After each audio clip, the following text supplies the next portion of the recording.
అదరగొట్టే కారం రంగు రుచి ఆచి కారం పొడి. ప్రియుడి మోజులో పడి కట్టుకున్న భర్తకు విషం పెట్టిన భార్య, అనుమానంతో భార్య గొంతు కోసిన భర్త, చిన్న గొడవకే విడాకులు, ఆస్తి కోసం హత్యలు. ఈ మధ్యకాలంలో ఇలాంటి వార్తలు వింటున్నాం. ప్రేమ అంటే ఒక వ్యాపారం అయిపోయింది, బంధం అంటే ఒక బరువు అయిపోయింది. నీకు రోగం వస్తే నన్ను వదిలే, నాకు కష్టం వస్తే నిన్ను వదిలేస్తా అనే ఈ స్వార్థపూరిత సమాజంలో ప్రేమ ఇంకా బ్రతికే ఉందా? అగ్ని సాక్షిగా చేసుకున్న ప్రమాణానికి విలువ ఉందా అంటే ఉంది అనిపిస్తుంది. ఈ రిక్షావాల ప్రేమ కథ. తాజ్మహల్ కట్టిన షాజహాన్ కంటే గొప్ప ప్రేమికుడు అతను. ఆయన వయసు 75 ఏళ్ళు, కానీ ఆయన ప్రేమకు వయసు లేదు. తనను నమ్ముకొని తనతో 7 అడుగులు వేసిన భార్య వైద్యం కోసం ఏకంగా 300 కిలోమీటర్లు రిక్షాపైనే ఆసుపత్రికి తీసుకువచ్చి నేటి సమాజానికి భార్యాభర్తల మధ్య సంబంధం అంటే ఇదే అంటూ నిరూపించాడు. ఆయన పేరు బాబు లోహర్. ఒడిశాలోని సంబల్పూర్ వాసి. వయస్సు 75 ఏళ్ళు. సంబల్పూర్ జిల్లా కేంద్రానికి చెందిన బాబు లోహర్ రిక్షా తొక్కుతూ జీవనం సాగిస్తున్నారు. ఆయన భార్య జ్యోతికి కొద్ది నెలల కిందట పక్షవాతం వచ్చింది.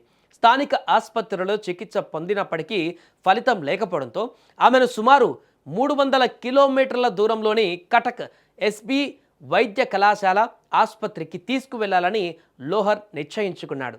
చేతిలో చిల్లి గవ్వలేకపోవడం, వేరే వాళ్ళ సాయం తీసుకోవడానికి మనసు ఒప్పుకోకపోవడంతో తనకున్నటువంటి రిక్షాపైనే భార్యను తీసుకొని బయలుదేరాడు లోహర్.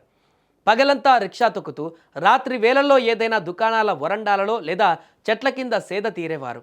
వీరు దీనస్థితి గమనించి ఎవరైనా తిండి పెడితే తినేవారు. అలా కటక్ ఆసుపత్రికి చేరుకున్నారు. అక్కడ 2 నెలల చికిత్స అనంతరం జనవరి 19న జ్యోతిని డిశ్చార్జ్ చేశారు. అదే రిక్షాపై ఇంటికి తిరిగొస్తుండగా కటక్ శివార్లోని గాంధీ కూడలి పై వంతెన వద్ద ఓ ట్రక్కు వీరిని ఢీకొనడంతో జ్యోతికి స్వల్ప గాయాలయ్యాయి. దీంతో దగ్గరలో ఉన్న సిహెచ్సిలో ఆమెకు చికిత్స అందించారు. వీరి దుస్థితి చూసి తంగి పోలీస్ స్టేషన్ పోలీస్ అధికారి వికాస్ శెట్టి 2 ఏసీ బస్సు టికెట్లను కొనుగోలు చేశారు.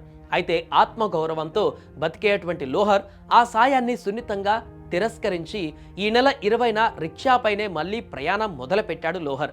తన జీవితంలో నాకంటూ ఇద్దరే ఉన్నారు, ఒకరు నా భార్య, మరొకరు రిక్షా అంటూ లోహర్ చెప్పిన మాటలు కన్నీళ్లు తెప్పిస్తున్నాయి.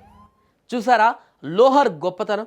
ఎక్కడో పుట్టిన ఓ ఆడబిడ్డ పెళ్లి తర్వాత భర్తే తన సర్వస్వం అనుకుంటుంది.